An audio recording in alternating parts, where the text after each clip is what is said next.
4 दोस्त, एक हवेली, एक चुनौती। राहुल, अमित, नेहा और प्रिया ने पुरानी हवेली में जाने की हिम्मत की। कहते थे वहां भूत रहते हैं, लेकिन ये दोस्त थे निडर, बेखौफ। सूरज ढल रहा था। हवेली खड़ी थी सामने, डरावनी और खामोश, जैसे कोई उनका इंतजार कर रहा हो। हवा में एक अजीब सी सिहरन थी। फिर भी उन्होंने हवेली का दरवाजा खोला, अंदर कदम रखा। अंदर का माहौल था भयानक। धूल, मकड़ी के जाले, टूटी कुर्सियां, फटी तस्वीरें, हवा में तैरती हुई धूल के कण। एक अजीब सी खामोशी ने उन्हें घेर लिया। कोई आहट नहीं, बस उनकी अपनी सांसों की आवाज। अचानक एक खिड़की जोर से बंद हुई। नेहा और प्रिया डर गईं। राहुल ने टॉर्च जलाई।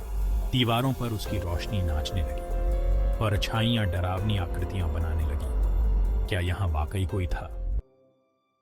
तभी एक आवाज गूंजी, गहरी, भारी, जैसे सदियों से कोई नहीं बोला हो। चारों दोस्त चौंक गए। आवाज आई एक अंधेरे कमरे से। धीरे धीरे राहुल ने दरवाजा खोला। अंदर एक धुंधली सी आकृति दिखाई दी। एक आदमी, राजा की तरह कपड़े पहने, उदास आंखों से उन्हें देख रहा था। रवि, तुम कौन हो? आवाज थोड़ी कांप रही थी। द गोस्ट, मैं हूं इस हवेली का राजा, आकृति बोली, और अपनी क्रूरता का दंड भुगत रहा हूं। Section 4, the quest begins. राजा ने अपनी कहानी सुनाई। कैसे उसकी निर्दयता ने उसके राज्य को तबाह कर दिया था। कैसे उसकी मृत्यु के बाद उसकी आत्मा इस हवेली में कैद हो गई थी। मुक्ति के लिए उसे अपने पापों का प्रायश्चित करना था। एक खोया हुआ रत्न ढूंढना था जो उसके राज्य का गौरव था। क्या तुम मेरी मदद करोगे? राजा ने पूछा। उसकी आवाज में एक आस थी। चारों दोस्तों ने एक दूसरे को देखा। उनके दिल में डर था, लेकिन साथ ही दया भी। उन्होंने हां कह दिया। Section 5, trapped. राजा ने उन्हें एक नक्शा दिया, खोए हुए रत्न का रास्ता।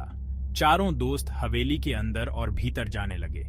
हर कमरा पहले वाले से ज्यादा खतरनाक, हर मोड़ पर एक नया रहस्य। लेकिन जैसे जैसे वे रत्न के करीब पहुंच रहे थे, हवेली की शक्ति बढ़ती जा रही थी। दरवाजे बंद होते जा रहे थे, उनका रास्ता रोकते हुए, जैसे हवेली उन्हें अपने अंदर फंसाना चाहती हो, हमेशा के लिए। Section 6, forever bound. आखिरकार उन्होंने रत्न ढूंढ लिया, एक छोटे से बक्से में, हवेली के सबसे अंधेरे तहखाने में। लेकिन जैसे ही उन्होंने बक्सा छुआ, हवेली कांप उठी। दीवारों से चीखें गूंजने लगीं। तुमने मुझे मुक्त नहीं किया है, बल्कि खुद को बंधन में डाल दिया है।